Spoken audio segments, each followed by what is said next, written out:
This is a lot to remember. I'm not going to remember all this. I might have to ask you questions. Oh. Well, good evening. It's so good to see everybody here tonight. Middle of the week, we get to come together in fellowship. I can't think of anything better. So Danny asked me to announce our fellowship meal on Sunday. Sunday is our beginning of our gospel meeting. So Sunday we'll have a fellowship meal. So remember that we'll stay for our fellowship meal after service. And we also need help feeding the preacher, Paul Mays. He's worth it if you want to feed him some food. Monday, Tuesday, or Wednesday. Do we need it for all 3 days? Okay, all 3 days. Mr. Mays, when he goes around to do his work, he actually lives in a trailer on the back of his car, and so he'll be parked right over here, living right in our parking lot for a few days. So he'll be here, and even if it's just bringing food here for him for those meals for Monday, Tuesday, and Wednesday, that would be great too. Something about finger foods. Finger foods Saturday, 5 o'clock at the Tierces. Okay, it's all good information. But finger foods, 5 o'clock at the Tierces. Who's bringing finger foods? Everybody's bringing finger. So bring your finger foods. Go to the Tierces at 5 o'clock, right? Okay, good. That was a lot. From what I understand, I think Danny might have told me this, but Paul Mays, he travels with his trailer, and he has a station wagon that he pulls his trailer with, and the station wagon has a Corvette engine in it, and he pulls that thing with. Because as soon as you said he pulls it with a station wagon, I'm like, well, how does that work? But okay, now we see. All right, so before we get started, I want to tell you a couple of things that I'm really thankful for. I'm really thankful for our lesson tonight on getting into the Scripture and being dedicated to getting the Scripture. I see John has moved from the front all the way to the back during class. That's not great, but I really appreciate that lesson. It is really, really important. If you want to grow as a Christian man or woman, that's what you have to do, get into the Scripture. I would encourage you to think about teaching. It's not hard, and you will grow more than if you're a student when you teach, whether it's teaching one of our classes for our kids or teaching the adult class or whatever it might be. It's a wonderful thing. I'm very thankful for Danny and his class that he's been doing with the young men on Sunday morning. John, the result of which you saw John giving his lesson tonight, very appreciative. I know that I have one son that when he has to get up and give a lesson or say a prayer, he freaks out less than he did before he was in Danny's class. I'm not saying he still doesn't freak out, but he freaks out less, and he does a wonderful job, and I can see the growth. I'm very appreciative of Danny for that. I am very appreciative that this is our third lesson in our class on the 12 were chosen, the initial 12 apostles. This is our third class, and we're still in the first lesson. I'm very thankful for that because you all are engaged, and we have conversation. And, getting through the material and rifling through it doesn't matter as much as having conversation and learning together and from one another. So I am very, very thankful for that as well. And I'm certainly thankful to be here with everyone tonight. So before we start our class, let's start with a prayer. God in heaven, you have blessed us beyond our understanding. Lord, you are the creator of all things. You are all wisdom. And Lord, you are all love. Lord, we thank you for this night. We thank you for the ability and the freedom in this country to to be able to come here and meet together as a family, as your family, to strengthen each other in the middle of the week. Lord, we ask as we go through this lesson that we can learn something, that we can all learn something, that we can all grow and understand your word a little bit better and leave here stronger Christian men and women. Lord, please let us be the light. Give us the opportunity the rest of this week to use what we hear tonight, what we heard Sunday, what we've learned from our own personal Bible study. Please help us to use that the rest of this week to influence others. Please give us the opportunity to influence others. We love you, and we thank you for all things. We pray this in your Son's name. Amen. So we are talking about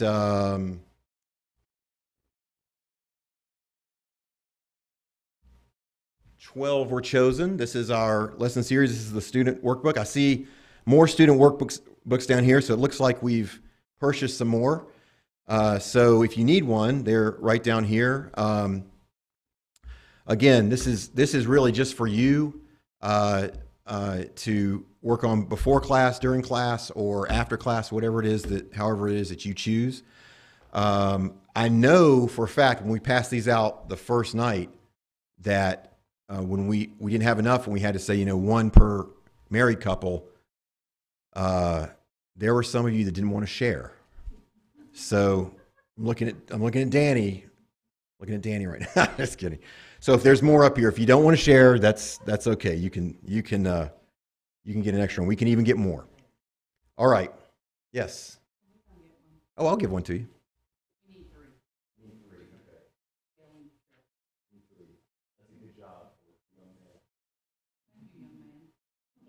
You're welcome. All right. So we stopped here last week on this verse, Luke 6:12. It's jumping into kind of this next section here of how Jesus selected the 12 apostles. So how Jesus selected the 12 apostles, these 12 men, there's a lot of valuable things here that we can pull for our own learning, our own growth, and our own understanding. There's a couple of things that were really interesting that I came across in preparing this study. So we read about details of how Jesus prepared himself to select these 12. We read about the selection of 12 in Mark 3 and Luke 6. And we're going to focus on Luke 6 because really of verse 12 and how he prepared himself. So let's read that together really quickly. Luke 6:12. One of those days, Jesus went out to a mountainside to pray and spent the night praying to God. When morning came, he called his disciples to him and chose 12 of them, whom he also designated apostles: Simon, whom he named Peter, his brother Andrew, James, John, Philip, Bartholomew, Matthew, Thomas, James, son of Alphaeus, Simon, who was called the Zealot. It's very interesting. And Judas, son of James, and Judas Iscariot, who became a traitor. So, scholars estimate that this moment when the 12 were chosen by Christ was about 2 years, approximately 2 years before the arrest of Jesus, the torture and crucifixion of Jesus. So what I found really interesting, and you don't really think of sometimes, we'll talk about this a little bit later, but I just want to mention it, is there was a year where Jesus was traveling with his disciples, teaching his disciples, before he named these 12 men. And it's interesting, the passage of time that we don't think about quite often when we study our Bibles, because you can jump from one chapter to the next, and there's been a passage of time there that we need to understand. So we'll talk about that a little bit. There was a really interesting thing. So Luke 6:12 records what Jesus did to prepare himself for the selection of these 12 men. We see that this is Jesus isolating himself with a prayer to God. And if you imagine that time just for a moment, this is Jesus, the Son of God, going to pray for this moment that's about to happen. and prayed all night to his Father about this. What do you think Jesus already knew about what was about to happen and about the choices he was about to make? What do you think he knew? It all. Very good.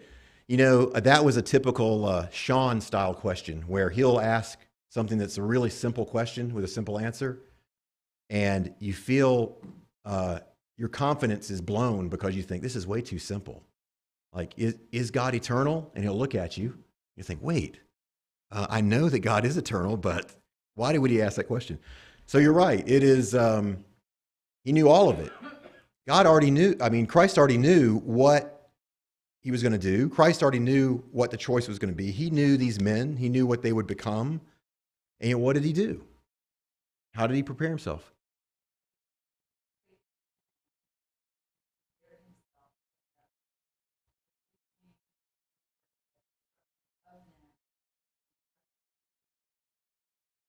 That's exactly right. For someone who knows everything is going to happen, he still went to the Father to pray. So it's a real lesson for us. And when we read this, there's two things in this verse 12 that we need to take to heart when Jesus is making this choice. One of those days, Jesus went out to a mountainside to pray and spent the night praying to God. There's two things there that are really important for us. One is the manner in which he prayed, and one is the length of time in which he prayed. So the first thing he did, Jesus went out to a mountainside to pray. He went and isolated himself. This was a very big moment and a very big decision to choose these 12 men that were going to be so pivotal in changing the world. So the manner in which he prayed is that he went and he isolated himself. He was by himself. The length of time is also really important. So he prayed the night, and in the morning was ready to make that choice. So those two things are very important for us as we move forward in our lives. Jesus here is giving us a very prime example of what's important when you're faced with a very large decision in your life. What are you supposed to do? So this really should remind us pretty clearly of another prayer that Jesus gave in the Garden of Gethsemane when he prepares himself for his coming arrest, trial, torture, death on the cross. What did he do to prepare himself for that? He prayed. He did these same two things. He isolated himself. He went away from the disciples, and he isolated himself. And he prayed fervently. Another great example. So that's what we see. That's the example that Jesus has given us here. When we face something big that we have to make a big choice about in our lives. So in Luke 6:12, Jesus prays for the apostles specifically. And by praying for the apostles specifically, he's also, through that, praying for us. Because if you look at the pathway, this choice of the apostles, these are the men that are going to bring the kingdom and establish the kingdom and eventually give us the word of God we have in our hands that we now read and are subject to. So Jesus is praying for us at the same time, for the future of the church, for the future of the kingdom. Some of the things that he prayed for, we don't know what this prayer was and what he said, but you can just imagine some of the things that he prayed for. He certainly prayed for the future success of these men in the coming kingdom, without question. He prayed for his own decision in this choice, that this would be the right choice. He certainly prayed for the suffering of these men that was to come, because these men are all going to suffer for his sake. So he's praying for them for comfort in those moments, for strength in those moments, to set the stage properly for this choice of these 12 men and for the future of what they were going to be doing. and the magnitude of this choice. So when we see it, we see the names listed out. We see that the scripture it sometimes is so understated that you have to read it, understand the gravity of some of these moments. So Jesus isolated himself on a mountainside to pray. He spent all night in prayer to God. And when the morning came, he calls his disciples to him, and he chose these men. He knew it. No one else really knew. He was choosing the 12 men that would ultimately shape the world. He's choosing the 12 men that we would 2,000 years later be gathered here tonight to talk about. The 12 men that are going to take his word, his work, God's voice, and put it to pen and parchment or whatever it is they might have used. Very, very big decision. And to make that decision, he prayed. So for us, that is the value of the prayer. What do you do when you hit a major decision in your life? Whether it's, should I change jobs? Should we buy this house? Should I become a teacher? Should I do this work for the congregation? Should I become an elder or a deacon? These choices in life are really big. And Jesus is giving us a prime example. The first thing we do when we're faced with those choices, the very first thing we do is pray. And it's not natural for us to push aside everything in our lives, forget about all the things that are going on a daily basis for us, to get away from our family, to get away from all the individuals that are with us in our lives, that are with us every day, and find a block of time to be alone and be contemplative about the Word of God and to allow ourselves to commune with God. What a gift God has given us to be able to be alone with God and know that He's hearing us and know that He loves us, to know that He hears the problems that we're facing and will respond and has responded through His Word. So this was very impactful as I'm preparing this lesson, just reading this and kind of thinking about what Jesus went through here. You know, we think about His time in Garden of Gethsemane, and we see, we have deeper insight into that prayer. We know that He was, His anxiety was to the point of death. We know that He sweat drops of blood, that the prayer was genuine and fervent. Let this cup pass from me in this major moment. But this was very similar with the weight of the decision that Jesus was about to make here. So we see in the record of the calling of the apostles through the Gospels, through Matthew, Mark, and Luke, and not in John, not listed in John the same way. After that night of prayer, He calls His disciples together as a group. And from that larger group, He selects these 12 men. Now, some of these men He's already offered up the chance to follow Him. We know Peter and Andrew and James and John. We know clearly that he said, "Hey, you follow me." He said that to others as well. They've had personal invitations from Jesus. A few of these disciples have. But up to this point, they were just part of a larger group of disciples. And again, thinking back, that this choice was made, 2 years away from His trial and ultimate crucifixion, and we know that his ministry was about 3 years.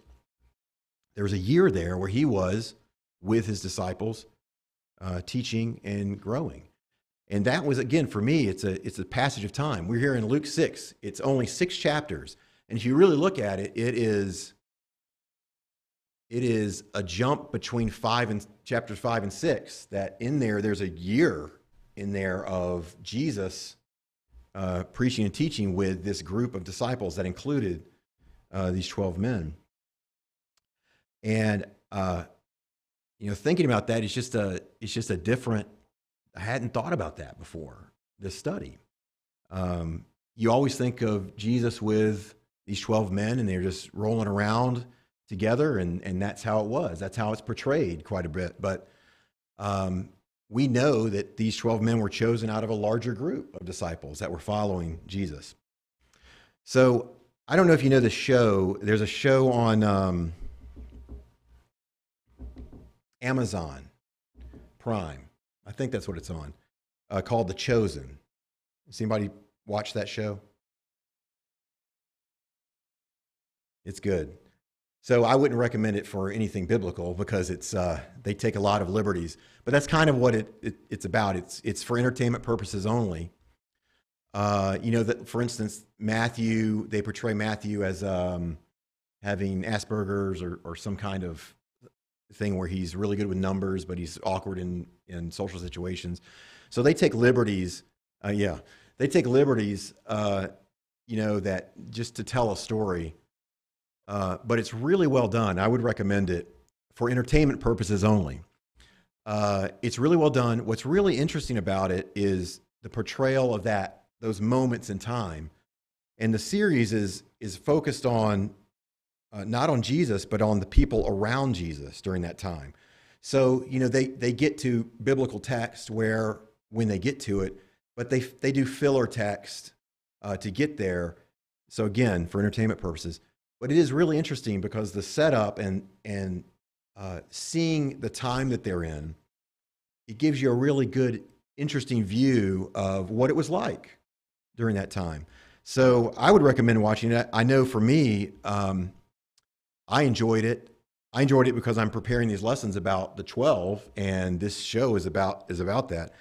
It's really awesome to watch the show and then go to your Bible afterwards and read what's actually in Scripture and see the things that aren't in Scripture. That's fun too sometimes. But to understand the things that are in Scripture, and it's very interesting. But to understand that there was a large group of disciples that Jesus chose from. Think about our classes last week and the week before when we talked about the difference between a disciple and an apostle. So these disciples were following their leader, following their master.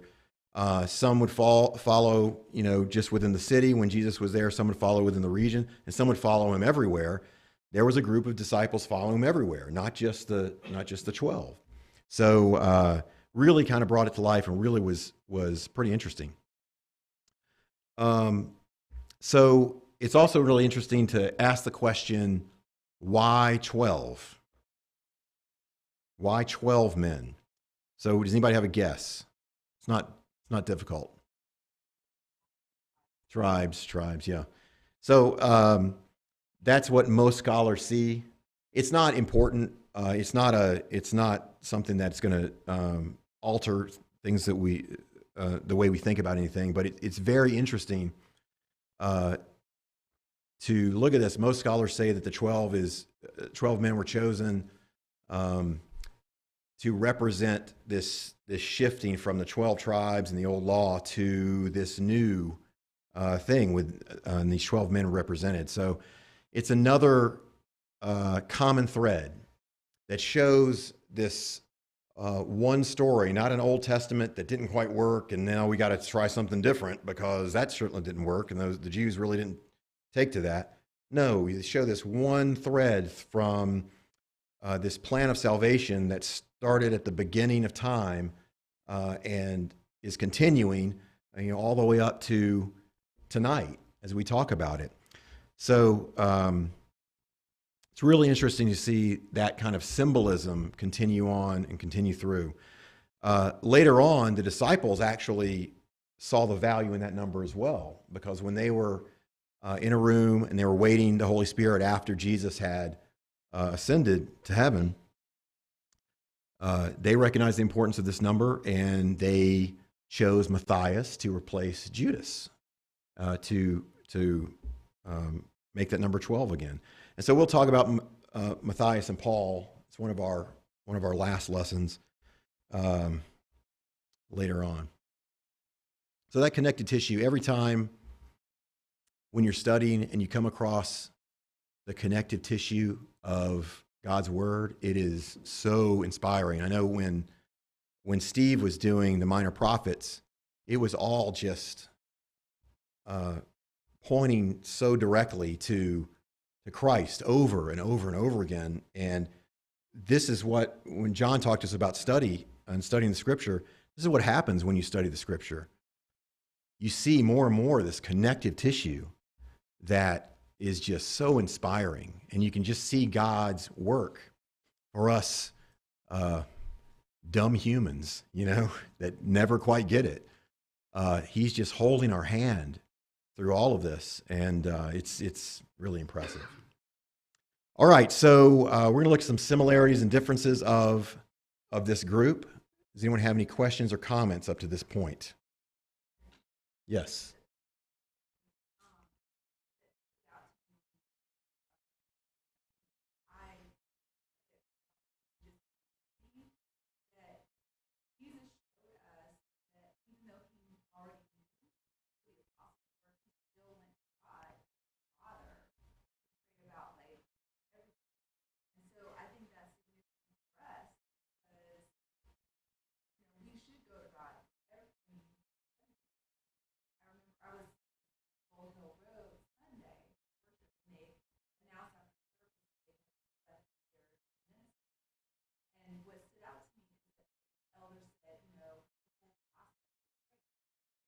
Mm-hmm.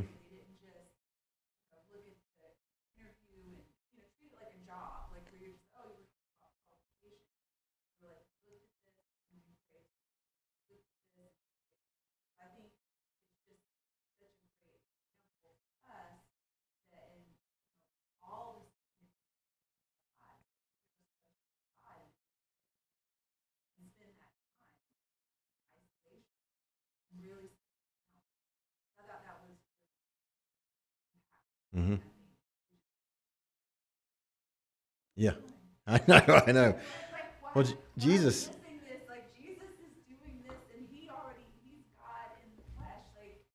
Yeah. He doesn't really need to. He knows what's going to happen. Yeah.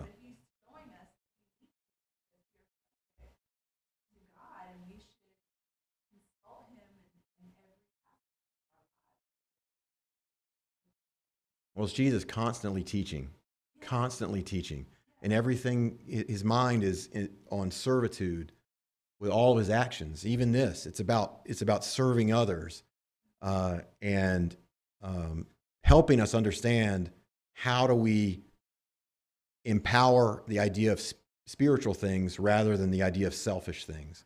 And it's amazing. I agree with you. It's part of what study is. I know. I was talking to Sean a little while ago. Sean made the mention in one of his sermons that he knows one thing that's common for preachers to do is to take the book of Proverbs, because there's 31 chapters, and read a chapter per day.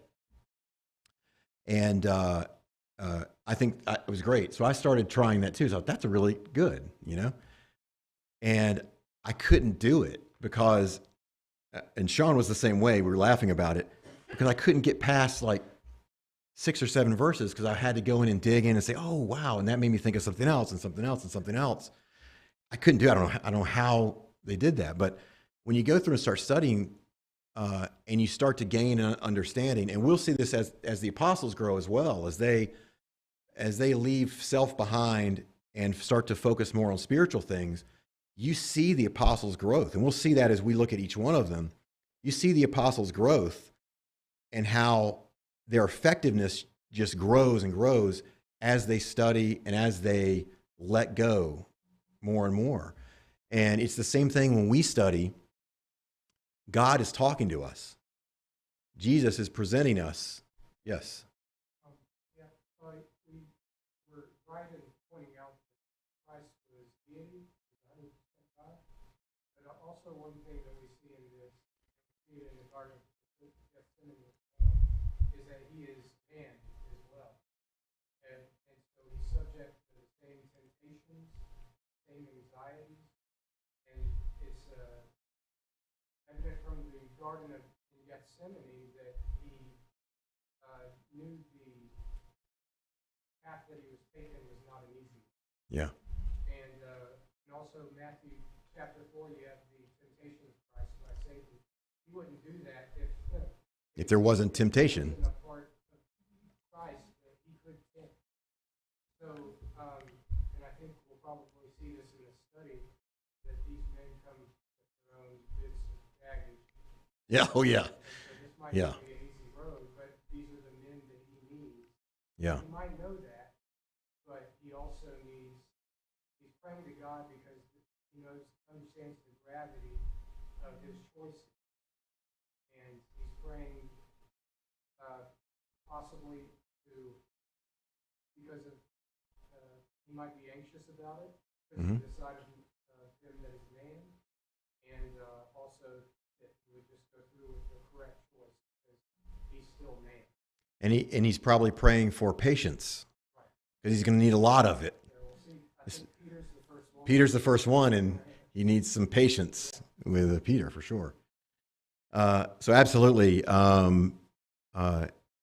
Christ was just recapping for some of our people at home here. Who I don't know if this mic picks up everything. Christ, we have to remember Christ was 100% deity, but also 100% human. And that 100% human part comes with all the baggage that 100% human part would come with: anxiety, worry, lack of patience. So yes, that's certainly part of his prayer as well. To when you read here, right on that, you have to emulate your lap exercise. Probably most of us here couldn't pray more than 30 minutes. it's probably true. Our life is so full of stuff and things and work, and it's the concentration. It's really embarrassing when you read that he had this stamina. But you have the apostles preaching all night in some cases, So you're absolutely right. This idea of praying all night, it's a daunting task for us. But I will tell you this: it's like anything. It's no different than if you want to get stronger, you work out. You're not stronger the next day. You're stronger a month from that day you start. You're stronger 2 months from the day you start. It takes work. So it's no different in study. It's hard to sit and study for a long period of time until you start to do it. And then your mind starts to explode with possibilities, and you want to go here and here. And you find yourself going over your time of study. Prayer is the same thing. Prayer is a muscle. If you don't use it, you lose it. That's why you'll have men in the church and women in the church who have not really prayed. They're 40, 50 years old. They've not really prayed during their lives and don't really know how to do it. But they've been in the church for decades. So it is something that we have to do often, and it's training, because we are those flawed human being. And Jesus, he gives us as much example as he possibly can. We just have to grab onto it.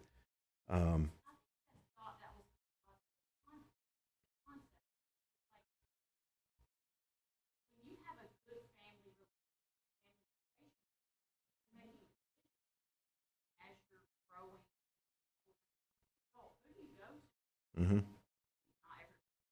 Go to your parents. He went to his father. Yeah. For comfort, and am I making the right decision?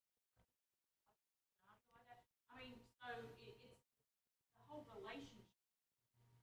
I think you're exactly right. It's the whole relationship. And that's why, so Christ, Jesus, went to his Father, just like we do, just like we go to our parents. And the blessing that God has given us is that what if I'm an orphan and I have no parents? What if I have no family? Well, I will always have a father, always. That will always be there. And so the demonstration of that, see, again, when we're talking about a single verse where Jesus gives us this example, it opens itself up to life-changing things for us. All right, so let's look at some similarities and differences in the time we have left, because there are some really interesting things about the similarities and differences of the apostles. There's our questions, by the way, in our book. So selecting the 12. I don't know if this is a question or not, but selecting the 12, Jesus spent time in prayer to the Father before selecting the 12, showing us the value of prayer. And Jesus chose the 12 from a larger group of disciples a year into his ministry. I thought that was a really interesting thing to think about when we're talking about the time span of Scripture. All right, let's look at some similarities and differences here within this group. So the apostles are listed out, and we'll see them listed out in Matthew, Mark, and Luke. We don't see them listed in John. John will give us details about activities and events involving many of the apostles. We also see the apostles listed in Acts as well, minus, of course, Judas Iscariot, who has already decided to take his own life by this time. So we see, this is how they're listed out in each part of the Gospels and the Gospel accounts and Acts, and we see that they're always listed in three groups of four, and they're always listed in descending order. So there are a couple of reasons that are possible here, and you'll see it in just who's listed first, second, third, and how they're listing.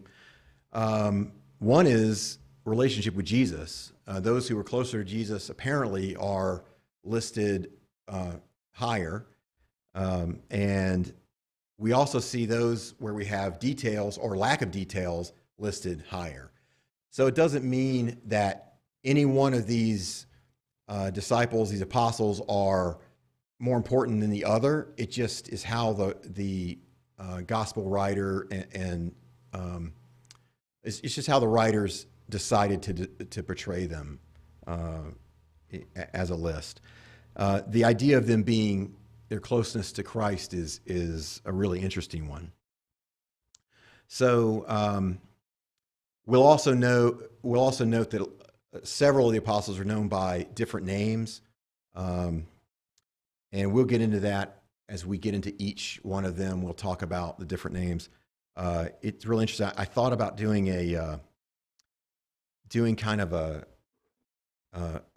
I don't know if it's one lesson or if it's a different type of thing, but talking about how Jesus really liked nicknames. He gave a lot of nicknames, and there's something really interesting in that. I haven't done anything with it, but I think there's something interesting there. There's something interesting about nicknames in the Bible that have meaning behind them and what that meaning is. So, yeah, I like my nicknames. So these boys had good nicknames. So if we just look at these groups, so group one lists Peter first every time, and we had the most about Peter, and he was, we know he was very close with Jesus. So the group lists Peter first, includes Andrew, James, and John. So they're among the first disciples that were called. They were with him at key times. They seem to be the only group with common denominators. So you got two sets of brothers. They're all fishermen. So we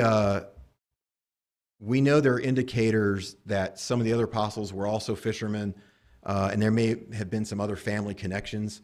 But a lot of that comes from secular knowledge and isn't necessarily seen in the Scripture. So we want to stick to what we see within the Scripture. Peter, James, and John specifically form an even closer circle, really an inner circle with Christ, because we see them with Christ at major events like the Transfiguration, what we were talking about earlier, the prayer in Gethsemane, where they kept falling asleep. We should talk about that too later. So that's our first group. Our second group, pretty simple. Philip is always first, and we see Bartholomew, who is also Nathaniel. We see in John. We see Matthew and Thomas. Group 3 is a really interesting group. It's led by James, the son of Alphaeus. Includes Simon the Zealot, which is important. Judas, the son of James. Judas, the son of James. You'll also see there is Thaddeus as well, and Jude, I think, is another name that you'll see for him. We'll talk about those when we get to him. And then, of course, we see Judas Iscariot. So Judas Iscariot is always listed last and is always talked about as a traitor in some way. So also, we see very interesting personality characteristics and differences. We see occupational differences among this group of disciples that were to be apostles. One of the most interesting ones is Simon the Zealot and Matthew the tax collector. So Matthew was a tax collector for the Romans, so he was a Jewish pariah, hated by the Jews because he was taking their money for the Romans. So he was a very despised individual. Simon the Zealot means he was zealously wanting to kill Romans. That's what that is. He was a zealot. He would, I guess you would call him kind of a revolutionary. He was could have been a very fear-inducing guy. But his whole point was to take out Romans or people who represented Romans. So now you've got two apostles. You've got Matthew the tax collector who's representing Rome, and you've got Simon the Zealot who his whole life is dedicated to taking out those people who represented Rome. So that's a really interesting relationship within these 12. Yeah, that's the hitman and the accountant. That's exactly right. So really, really interesting there. You also see Peter, of course, who was brash and outspoken and aggressive, while on the other hand, you see John and Andrew, who are very, very soft-spoken, spoke very little. So, again, like we talked about earlier on, these weren't the cream of the crop leadership. These were not among the elite of society in any way. And they were all very different, coming all from all different backgrounds with different talents. So what's really interesting about this is, you have Simon the Zealot and you have Matthew, two opposite ends of the spectrum. You have two opposite ends of the spectrum with Peter and John and Andrew. But in between that, you still have all of these other differences in occupation and cares and personalities. So there's all of these different things going on. They all had different talents as well, and different raw materials that Jesus was working with. And in this selection, I think Jesus is again teaching us, as he always is. He's teaching us how our differences are our strength in the church, and how our differences are desperately needed within the church.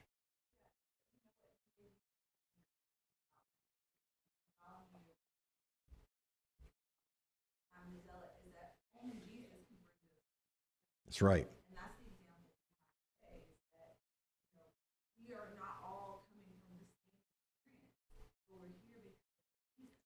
And so that is so huge. That's what makes Christianity so beautiful, because only Jesus could put this group of men And make it work. Yeah, make it work. So when people say that you can't work with someone that's not like you or whatever, yes, you can. In Christ, absolutely. Yeah, and it's That's what we have in common. And like you're saying, Jesus is always teaching, because he was letting them know early on, you're going to come in contact with people that think like you, don't look like you, but they want to be my family. You're going to do this together. it's why you could go to a congregation of the Lord's church across the country, and it feels like you've been there for a long time.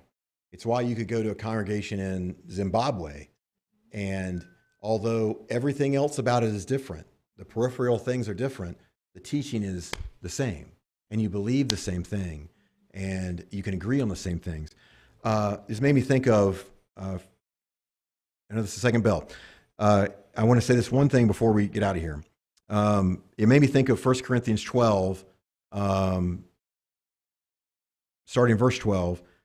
For as the body is one and has many members, but all the members of that one body, being many, are one body, so also is Christ. And all the way down through verse 31 there, it talks about the hand and the eye, and that all of them are necessary.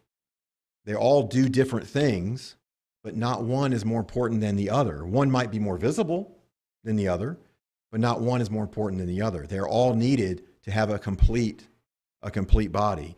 And it's very similar here. And Jesus, again, with this selection, is showing us that this kind of diverse characteristics, it's really important in the church.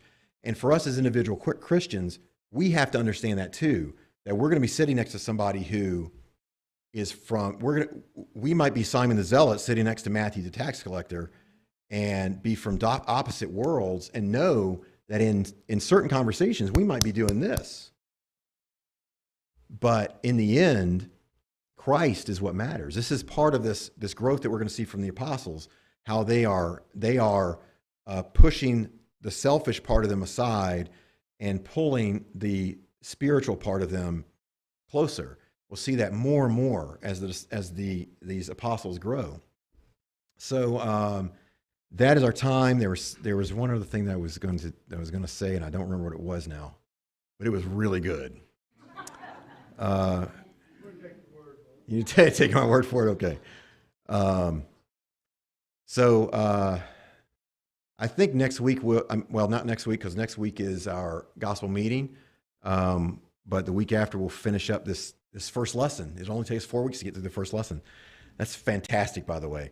The one thing I think would be interesting to think about in this upcoming week is the fact that when Jesus chose these 12 men, he wasn't choosing them based on what they were.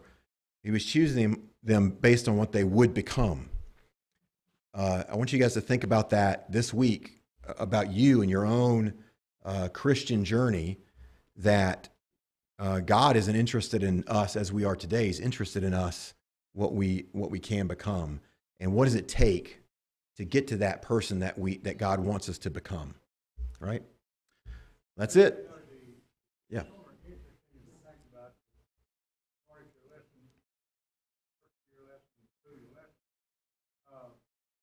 Great responsibility that Jesus knew that the people that he chose were going to have to carry on the work to spread the truth to a nation of people, not only at one time, like the direction of God, and then a nation of people who were not in the right relationship with God. Mm-hmm. These 12 men were instrumental in getting that across. We see that in the other studies, we see that in the other writers that the Holy Spirit chose to write and what they did. So that was a great responsibility to place upon these 12 men. Absolutely.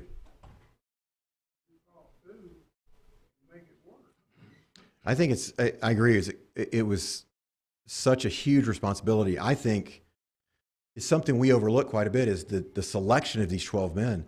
I think it's one of the most important things in the New Testament because of the consequences of it and what would happen. Andrew. First, right now, Ephesians, the 12 apostles as well as the prophets, all the foundation of the church, Christ is the cornerstone.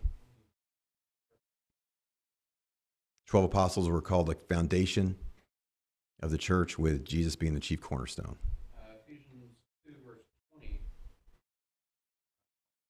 verse 19 and following for the context.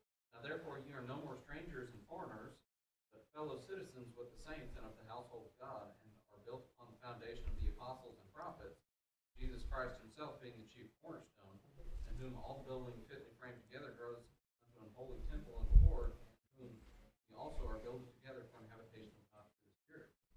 Without these men, the church would not have been built as it was. Mm-hmm. Exactly right. That's why they had. That's why they were given what they were given, and the ability to speak as a representative of God with the authority of Christ. And really interesting. I noticed that there, a lot of times they mention the Bible mentions apostle. It also has prophet Mm-hmm. there also. So two different things. So some. Two different things, but they're both mentioned together. So two different roles in God's plan, two different things, and they need to be, because the job of the apostles was just a different job than the prophets.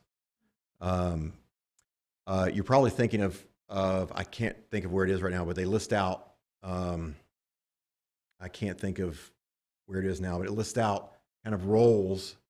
And they talk about prophet, and they talk about apostle. It's where a lot of denominations get titles from, that section. I can't think of what the verse is.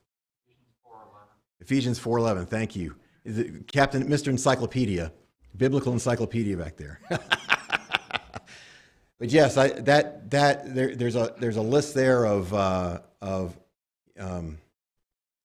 lot of different roles. But all those roles have a time period attached to them and a purpose attached to them. I just found that quite interesting. Because, I mean, he did away, I mean, the prophets were supposed to be done away with. Mm-hmm. Well, and it's also, some of it is a language thing as well. They talked about Jesus as being a prophet. They thought Jesus was a prophet. Gifts, miraculous gifts given to the apostles, and the apostles who did those to others as well in Mm-hmm. the church. And one of those gifts was the gift of prophecy. So they would have used that term. It would have been the same thing as prophets of the Old Testament who were so instrumental, but it was a gift that God gave. It was there just to confirm the word. Mm-hmm. The authority of the voice, authority of the word. We always go over, and I think it's a wonderful thing. It's hot in here. Anybody else feel that? I'm like, I didn't know if I'm super nervous. I'm just sweating up a storm.